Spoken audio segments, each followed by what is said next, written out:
Welcome back, everybody, to the show. This evening, a clip is now resurfacing and going viral of two very young children, little girls who are Trump supporters, I guess, whatever that means at this age. It really makes me angry when parents merch up their children with Trump gear before they could possibly understand what that means. But these two little girls were being interviewed and were asked, what do you want from Trump during the campaign? And they had a very simple request. And for obvious reasons, this is humiliating given a news item, not just the general betrayal by Trump about this promise, but a direct contradiction from the company that these girls bring up. Okay.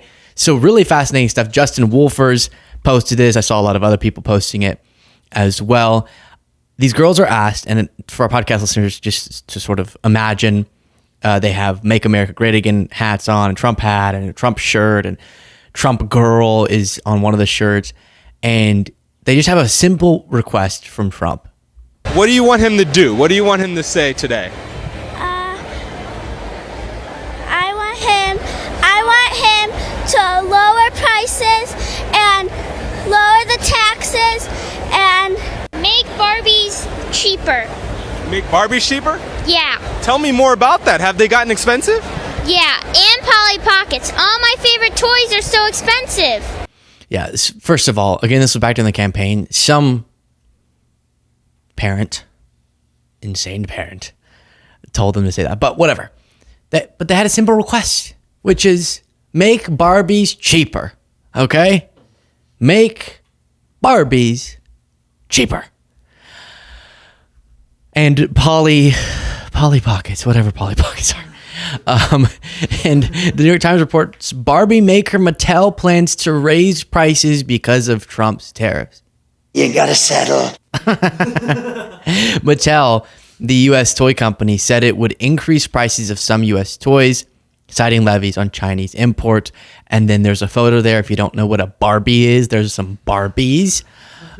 Less than a week ago, President Trump suggested that children may have to make do with fewer toys this year, telling those little girls who supported him with all of their heart and soul at that juncture, he's telling them you can only have $2 now. Sorry, and they're going to be more expensive.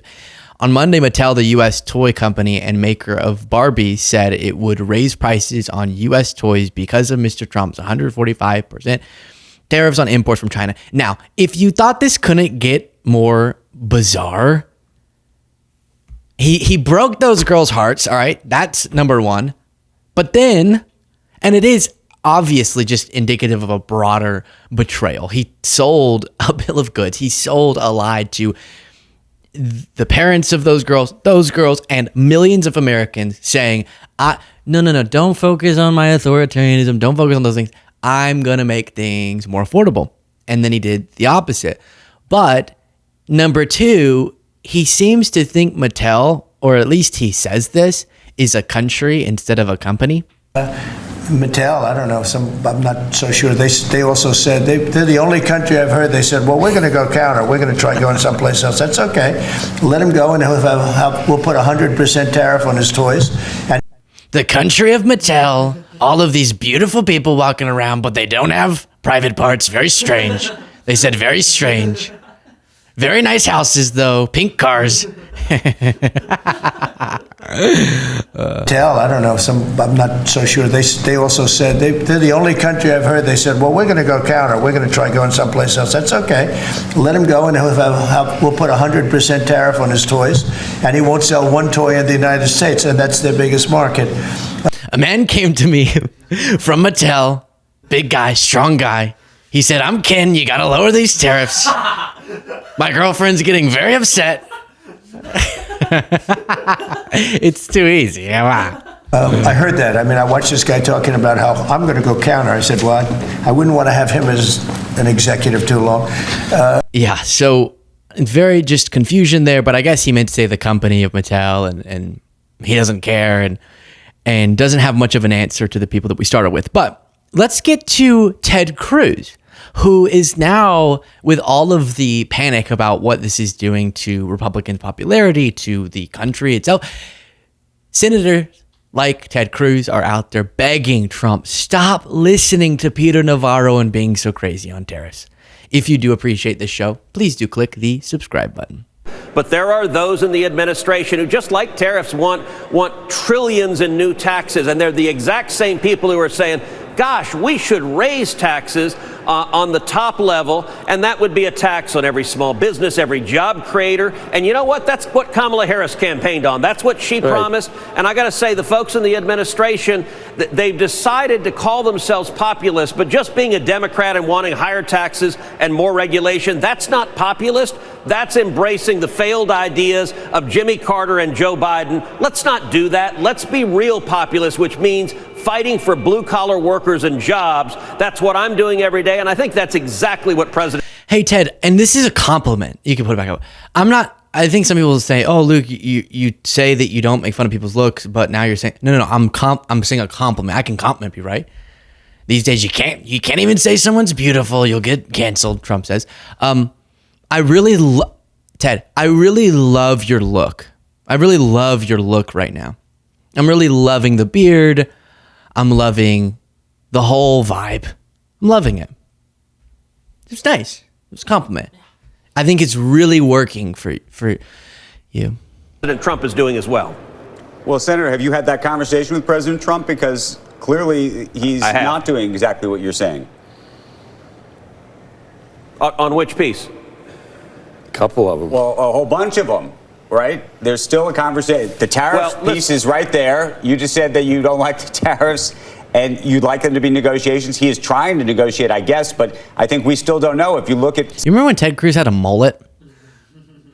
Crazy times. Some of the tweets or Truth Social posts this morning, he's very happy about all the revenue that he's bringing in as a function of those tariffs. So remember, we've had this sort of incongruity about what's really happening here. So Andrew, your point is fair. There is a divide in this administration. There are two camps on tariffs. By the way, there are also two camps on raising taxes. And I think the same camp is wrong on both of those. I believe that President Trump has an historic opportunity. I can tell you we have... All right, sorry. I'm just bored, but I think you get the point with what he's saying. He's saying, I think that the higher tariffs camp needs to stop being so successful and getting into Trump's ear. But what was funny was this is such an appeal to Trump. If you're watching Trump, don't be a Democrat. Don't be Jimmy Carter. Don't be Joe Biden. What does this have to do with Jimmy Carter and Joe Biden? You're asking him to stop doing this crazy, unprecedented trade war that neither of them did. But okay, if that's how you can get through to Trump, you're going to be Jimmy Carter. Then I guess that's how you have to word it. Checking in on the Agriculture Secretary, Brooke Rollins had this to say. That we're ripping out DEI, we're not doing climate change, crud anymore, that instead it's a new day. And this is, again, we had the budget come out on Friday, what we call the skinny budget, more details coming later. But being on the Hill the last few days was great, and it was really encouraging. With the Republicans, it was interesting how hateful some of the Democrats were in some of those hearings, but we had some really good dialogue, and it's just such a joy to defend and promote and never stop fighting for this president's vision for our country. And in the president's first 100 days, which of course was very successful, you worked closely with DOGE. You canceled 3,000 contracts and grants to try to save billions. You did it by rolling back some of those Biden-era agriculture policies. What were... Yeah, those Biden-era agriculture policies. Again, they use that just as a quick and easy shorthand for bad. It's woke. It's Biden. Don't think about it any further. Let's just remind ourselves of one example of those nasty Biden-era policies. CNN reporting food bank scramble after USDA, I should say, the U.S. Department of Agriculture, halts $500 million in deliveries. This is the Biden era that they're talking about. Food for people who need food. Then Republican Senator Josh Hawley had this to say. We're just, going through a little review of the MAGAs. Hilarious is that Joe Biden and Buttigieg and all the rest, they now act like they have no idea how the country got into this state. I mean, my gosh, inflation's really high. Gee, how did that happen? I don't know. Maybe it's because Joe Biden shut down American energy production, spent $3-4 trillion on Green New Deal giveaways. All right, first of all, inflation wasn't high and isn't high, but it could get high because of what Trump's doing. But they really are laying that groundwork of the Democrats shouldn't complain about what Trump's doing because everything that, well, Trump said it. He said anything bad about the economy is Biden's fault. Anything good is Trump's doing. But he said that Biden shut down energy production. You could just put, where do you get off, Josh? Fake news. It's actual fake news. It's actual fake news. What I'm showing on screen, I'll describe for our podcast listeners, is the fact that energy production, you've heard me say it so many times, was breaking records whenever Biden handed the economy to Trump. But since Biden was name checked, we'll check in on Biden. He went on The View, and in this clip he got asked, do you think that if you had stayed in, you would have won the race? Let's listen. Well, Mr. President, you had previously said that you thought that you would have won. Since then, Donald Trump won all the battleground states and made inroads with almost every major demographic, from working class voters to Hispanic men to black men. Knowing what you know now, do you think you would have beat him? Yeah, he still got 7 million fewer votes. Yes. There you go. Okay. A lot of people didn't show up. Number one. Number two, they're very close in those toss-up states. It was it wasn't a slam dunk, and so look, every time I've been on the show, which I've been fortunate to be on more than once. Thanks for having me. Is that we talk? You guys don't focus on as much, and I think it's good on polling numbers. But let me put it this way. He's had the worst 100 days any president's ever had. Yeah, that's a fact. Yeah. All right, so listen, it's tough love time. Number one, stop saying you would have won if you had stayed in the race. It's so, that doesn't make sense. Number one, it makes it sound like you're saying you regret dropping off the ticket and that Kamala Harris is the reason that the Democrats lost, but you're the one who chose to step off the ticket, and I think that was the correct decision. But number two, that's not at all what any of the data indicated at all. From all we can tell, post the election, Biden would have lost worse. That doesn't make sense given that Trump, we knew, and we warned people, was going to be worse with any of Biden's struggles. But that is what all of the available evidence points to. Yes, Biden trounced Trump in 2020 under different circumstances.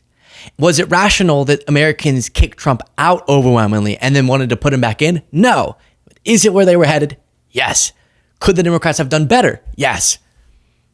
It wasn't Biden staying in the race or not, though, that made the difference. It was a broader messaging problem and aggressive policy agenda problem. And a lot of people were effectively misled on economic discussions, as we've referenced before. But it does no one well for him to go, I would have won. It comes off so wrong and so strange. The reason you dropped off is because you had come to the conclusion that you couldn't win, which I think was correct, unless something crazy changed. Than this. Why do you think the vice president lost, and were you surprised? No. I wasn't surprised, not because I didn't think the vice president was the most qualified person to be president, and she is. She's qualified to be president of the United States of America. Right. But I was surprised. I wasn't surprised because they went the route of the sexist route, the whole route. I mean, this is a woman, she's this, she's that. I mean, it really, I've never seen quite as successful and a consistent campaign undercutting the notion that a woman couldn't lead the country and a woman of mixed race. Yeah. And they played that to a fairly well. In addition to that, one of the things happened, if you notice, and I'm going to be shorter, okay? I promise. Okay. She said, "Don't be Joe Biden, be short." I said that to him. Anyway, make a long story short, all kidding aside, think about it. Liberal democracies all across America, all across the world lost that time. Yeah. All across America. I think we underestimate the phenomenal negative impact that COVID had. Yes. So that's correct. But just get that. Fine. There's more introspection that needs to be done. We need better, campaigning and better governing and all that. But I don't. I think it would be a much more fair answer to go, listen, it seemed that myself or Vice President Harris, we were linked and people voted against us. Even if I wasn't the name on the ticket, they voted against us. And listen, while I'm working to figure out how the Democratic Party could improve in the future, one factor that has to be acknowledged is there was an anti-incumbent wave across the world due to pandemic price increases. And I do want to say, I think we were doing a really good job handling that recovery, but that doesn't mean everyone's going to feel that in their life, right? That answer would be fine. But I would have won because I won last time, or you can't single out as the only variable the race and sexism point. Is for some people, are they driven off of those factors? Yeah, I found one. What do you think of Nikki Haley? Did you ever consider her? What I got to say, you don't really want to put it on. Let me hear it. Well, the woman's not going to be a good president. She don't have no balls to scratch. She's just going to scratch her head. All the woman's kind of difficult to hear him. Let me quickly tell you all, if you missed it, I don't want to vote for somebody if they don't, or if they ain't have no balls to scratch. So some people definitely would be driven off of sexism. But if that's the only takeaway, we need to do more. We need to understand more of why someone so terrible like Trump could have won. Is it because he really did have a compelling policy vision and he really was going to be better than people expected? No, of course not. But I honestly, I wish Biden had more guilt. That's what I'm wanting. I want more guilt and shame and regret that he, as the leader of the Democratic Party, whatever you think the reason was, he led his party into losing to Trump. Y'all know I made, I would say, a compelling case for years that a lot of people were understating how policy successful his administration was. And if more people understood that, maybe even though you have real concerns because of his age and his public appearances were getting worse and all that, but despite all that, there was some real effective governance going on, and let's not ignore that piece of the puzzle. And I laid that out as much as I could. I think better than Biden was laying it out. And so it's not to ignore that, but to say whatever the factors were, and I've laid out why I think Trump ended up winning, the different factors that were within the control of the Harris campaign, outside of the control of the Harris campaign, just based off of a lack of proper information getting to people, some things not related to that. But regardless of why you think it happened, I think we all could agree that this sort of, I would have won and it was just, I don't know, sexism, is not enough. And then, yes, part two, let's just lay it on all thick. We needed, in this moment, I should say we need to move past. We need a new Democratic Party. And does that erase the victories that really were real during the Biden years? No. But we need Biden to just go. Don't be out front anymore. Don't go out on shows anymore. Don't rehashing this conversation. Clearly, this version of the Democratic Party didn't work electorally in this election for a lot of reasons. And we need we need to be allowed by those leaders that led us into that. We need to be allowed to move forward. And that means that Biden, for example, needs to just stop doing public appearances like this for the most part. Occasionally coming out and talking about the damage Trump's doing, fine. But this sort of let's keep relitigating. Should I have dropped off? Should I have not? I think that I actually could have beat Trump. I think all of it's detrimental. Truly. There was reporting about before the debate, Biden calling Harris and saying, no daylight, kid. Like, don't separate from me on any policy issues during this debate, as a lot of people were encouraging Harris to do that, to sort of make people see her as an independent candidate, as her own thing, and not just a continuation of Biden. And he denies that report. Follow up with this, because when the vice president was here, I asked her if she would have done something differently than your administration over the past 4 years. And because of all the successes that your administration had, I think her response was, there is not a thing that comes to mind. Now, that answer was weaponized against her, and there has been some reporting that you encouraged her for there to be no daylight between the two of you. First, is that true? And do you think in retrospect that she should have tried to differentiate all the wins that your administration had? Well, look, first of all, I did not advise her to say that, number one. Like I said, I was vice president. I understand the role, number one. Number two, I think she was talking about wouldn't have changed the successes we've had, not opposed to the. Yeah, I would say maybe it wasn't Biden, but there was some vibe that Harris wasn't allowed to detach herself. Maybe it was her sentiment that because she was vice president, or Biden. There was a lot of behind the scenes, a lot of strife between the Biden staff and the Harris campaign staff. So maybe it was Biden campaign staff or Biden staff putting that pressure onto the Harris campaign. But it's tough because when you're kind of running on your record as the vice president, and before that, but most recently the vice president, it's going to be tough to go, here's my laundry list of things I would have done differently. But I think a little bit more independent identity could have been established, and given the answer of nothing comes to mind, again, that would have been a lot of just a messaging thing. Because the truth is, I would have much rathered a continuation of the Biden years than Trump.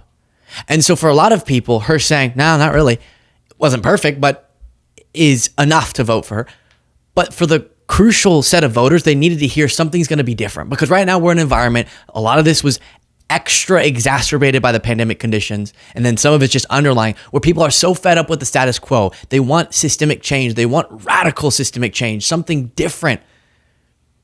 A warrior for the working class. And when people didn't feel, some reasons fair, some reasons maybe because just the successes hadn't been mentioned to them, but then definitely a lot of reasons that were fair, they didn't feel like Biden was doing that enough.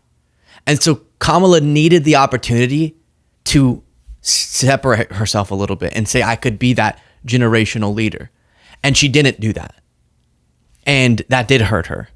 Could any of what we talked about here have made a difference? Yes. Would it have? I don't know. We won't know. But I do know that a lot of the answers in these settings just aren't hitting right. I guess I'll show you this last one. He gets asked about reports about cognitive decline. He denies those. You left office, there have been a number of books that have come out, deeply sourced from Democratic sources, that claim in your final year there was a dramatic decline in your cognitive abilities in the final year of your presidency. What is your response to these allegations, or are these sources wrong? They are wrong.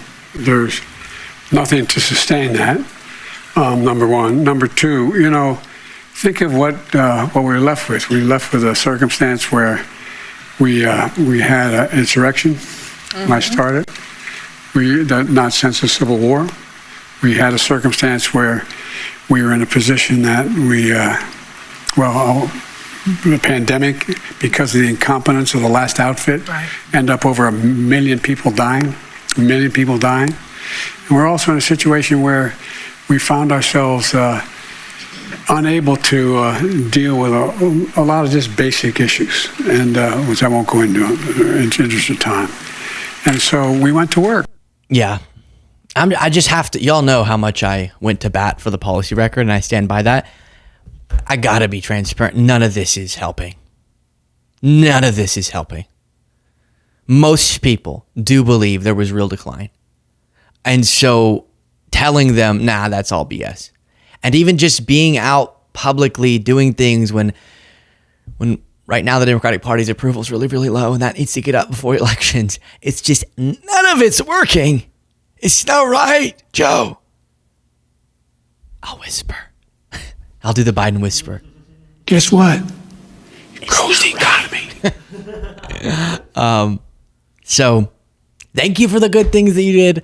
I do think the way the last year was handled and the whole campaign debacle, it made a difference. And there needs to be more guilt, because now we're living with the consequences. It's Trump's fault that he's doing the things he's doing.